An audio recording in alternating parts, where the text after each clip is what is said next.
Ele tem alguns pensadores que ele admira, sim, mas eu entendo muito o Krishnamurti. Ele está tentando destruir um condicionamento de autoridade literária, porque de autoridade de poeta, ele está tentando destruir isso, de autoridade de livro religioso. Por quê? O Krishnamurti ele percebeu uma coisa que o Nietzsche percebeu, que o ser humano está vivendo de ideia. Não que os livros, cara, estejam errados, mas se eu leio Freud e Jung e não vejo aquilo reverberando em mim, que é o que nós estamos fazendo, se a gente não vê isso, então aquele conhecimento que é do Freud é só uma ideia. Mas se eu pego o que o Jung escreveu e o que o Freud escreveu e faço de mim um laboratório, do meu pensamento um campo de pesquisa de laboratório, e eu constato realmente em mim, já não é mais do Jung, agora é meu. Você entende? É isso que o Krishnamurti está falando. Quando ele fala de pessoas de segunda mão, é porque eu leio a Bíblia e aceito o que o profeta Isaías, Jeremias, o que o apóstolo tal falou. E eu passo a viver a ideia do apóstolo, a ideia do profeta. O que o Krishnamurti está falando é o seguinte, meu amigo, primeiro se descubra. Quando você se descobrir, se compreender e esvaziar o conhecido, esses livros vão ter um significado completamente diferente. Então o Krishnamurti, o que ele faz, cara, é um trabalho de destruição. Na verdade, o Krishnamurti ele está aplicando o princípio dionisíaco, que é o princípio da destruição. Ele veio para destruir os ídolos. Ele veio para tirar isso da humanidade, para que a humanidade caminhe com as próprias pernas, que caminhando com as próprias pernas e pensando a partir de uma base correta, ela possa ler esses livros e olhar eles como um espelho, mas não como uma esperança de se agarrar, como muleta. Eu acho que é assim que eu entendo, cara. Porque eu li um livro do Krishnamurti uma vez que ele fala, não entendam o que eu estou falando dos livros como, não vou mais ler. Não é isso. Eu só estou dizendo a vocês para que antes de vocês, para que vocês não leiam esses livros como vocês leem, leiam esses livros como vocês leem um conto de história, como vocês leem uma fábula. Leem como um espelho, mas não leem como algo que é verdadeiro e imutável e tem que ser assim. Não, porque aí você não se abre, você se fecha nisso, né? Se o cientista, se ele não tiver cônscio desse conteúdo, desse condicionamento que ele tem em relação à experiência, o condicionamento que eu digo é o conhecimento já adquirido, é a autoridade do conhecimento que ele adquiriu. Então, se for esse conhecimento que olha, possivelmente a experiência desse cientista será tendenciosa e provavelmente ela será quebrada e será colocada por terra por um outro que seja mais neutro. Porque eu acredito, cara, que nenhum de nós estamos livres do fundo. Assim, livres do fundo que eu digo é não haver fundo atuando. Eu acredito que quando o Krishnamurti fala estar livre do condicionamento, é simplesmente uma dimensão sua que é observação, não é nem observador. Porque qualquer observador que entre, qualquer coisa que entre como observador é um conteúdo. Porque eu vejo da seguinte forma, cara, eu vejo assim, nós aqui, por exemplo, nós lemos nós lemos vários pensadores. E aí, esses eus, eu acredito que esses eus estão aqui na gente. Então, muitas das vezes você vai olhar, você está observando um dado assunto, mas é um conhecimento que você adquiriu filosófico, por exemplo, do Nietzsche, ou do Spinoza, ou então do Sartre, ou então você está pensando de acordo com a escola de pensamento tal. Então, quer dizer, você tem que estar atento a esses eus, a esses conteúdos. Isso aí, se você estiver atento, que, na verdade, o pensamento está atuando, é a hora que você está livre na experiência. Então, a hora que o cientista ele está consciente do condicionamento, nesse momento ele está livre. Então, ele sabe que esse condicionamento está tentando condicionar aquela experiência a qual ele está vivenciando. E esse condicionamento é o que separa, né? É o que separa a própria observação da origem ao que observa. É o fato que Krishnamurti fala da palavra. Quando você, na observação, observa com o observador que nomeia, você está causando aquilo de certa forma. Você está dando continuidade através do nome. Então, é mais ou menos por aí. Então, se o cientista estiver consciente do conteúdo atuando, ele está livre do conteúdo. Ele está totalmente imerso numa sociedade. Então, ele sempre vai ter tendência, mas há aqueles que estão conscientes e se livram da tendência. Eu não sei se vocês já ouviram, mas tem um diálogo do Krishnamurti com o Dr. W. Anderson.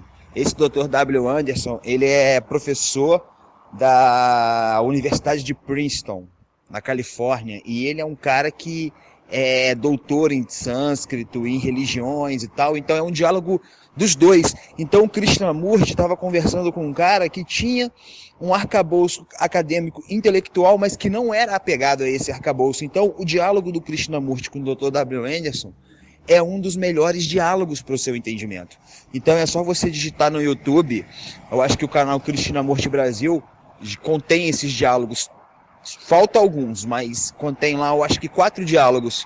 E em cada um dos diálogos o Krishnamurti está debatendo um tema: desejo, prazer, autoridade, conhecimento.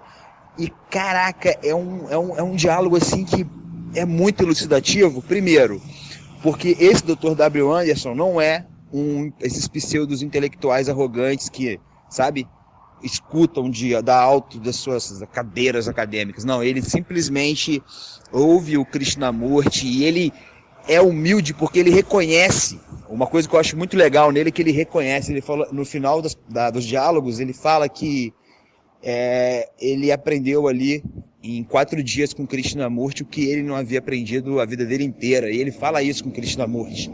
E o Krishnamurti fala na mesma hora. Na mesma hora o Krishnamurti já dá aquela cortada de praxe dele.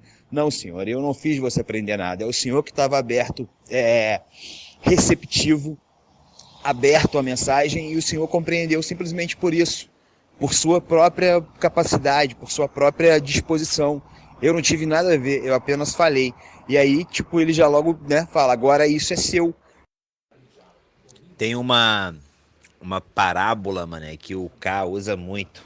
É uma parábola inacreditável que fala a respeito de quando você compreende o que ele fala. De quando você compreende o que o Buda, o Cristo, de quando você compreende do que o K tá falando. E o que acontece? Os livros, né? O que é a respeito dos livros, o conteúdo que você vai adquirindo durante suas leituras e todo o conhecimento que você vai se deparando, né?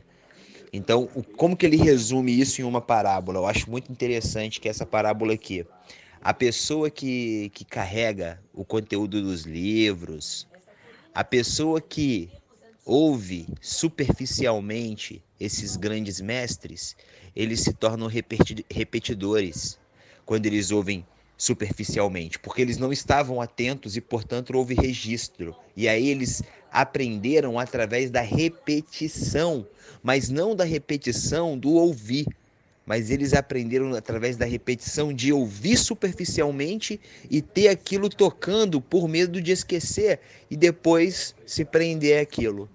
E aí o Kali fala uma coisa muito interessante, que é o seguinte, que a pessoa que é assim, que carrega e repete o conhecimento dos livros, é como a pessoa que tá caminhando e no meio da estrada, no meio do caminho, ele se depara com um rio.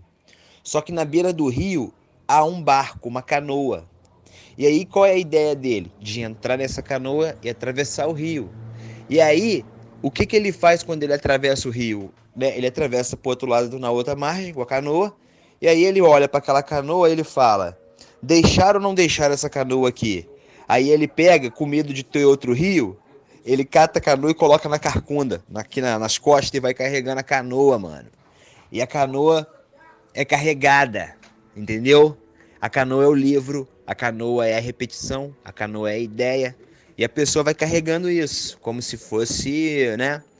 Como se fosse precisar disso lá na frente. E ela não solta aquilo, ela encontra com outros que estão indo e que vão passar pelo rio, pelo rio que ela passou, e esses outros vão precisar de uma canoa, não vai, ele tá só para ele, fragmentou, é dele a canoa, né? E aí o que acontece? Esse rio que ele espera não chega. Não chega, porque é a ideia, né? É um ideal o rio.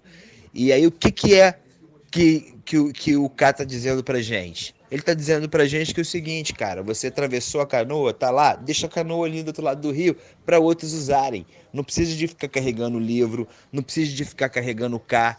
E é o que ele fala lá no áudio, lá em cima, pro Dr. W. Anderson, no final, que ele fala assim, agora é seu, né? O K não tem mais razão de estar na sua vida. Não tem um porquê você carregar K. Ele fala isso com o W. Anderson, porque quando o Dr. W. Anderson agradece, pô, Krishnamurti, obrigado, você, pô, eu aprendi com você aqui em 4 dias o que eu não aprendi a minha faculdade inteira, e aí o Krishnamurti simplesmente fala com ele a verdade, porque o Krishnamurti percebeu ali uma criação de imagem inocente, imperceptível no Dr. W. Anderson, de que o K foi o grande passador, né?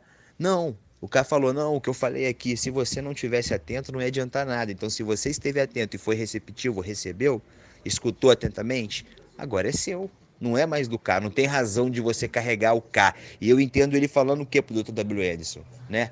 Não precisa de chegar a falar para todo mundo que foi Krishnamurti. Não precisa de conversar com as pessoas e falar, Krishnamurti, o grande, me ensinou. Não, eu aprendi, agora é meu, cara. É isso que é importante, mas o meu aqui não é no sentido egóico. O meu aqui é no sentido de se livrar da pessoalidade.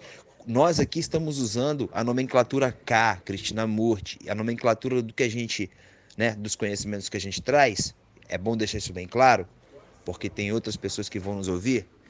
A gente só traz isso aqui para que vocês entendam que após descobrir a verdade sobre eles, vocês não precisam carregar eles. Mas nós falamos aqui para vocês verem que eles também aprenderam de outros e eles não carregavam, portanto não vamos carregar. A gente está falando aqui para vocês entenderem, para ficar entendido de onde veio, para onde vai, mas não é necessário carregar. Eu no meu dia a dia, se eu conversar com qualquer outro tipo de pessoa, eu não cito esses nomes, porque não é necessário citá-los. E se a pessoa perceber, eu falo com ela o que eu acabei de falar com vocês, que é assim, depois que você compreende o negócio já não é mais do outro, é seu e passa a ser do outro que você conversar e passa a ser dele também, dessa forma.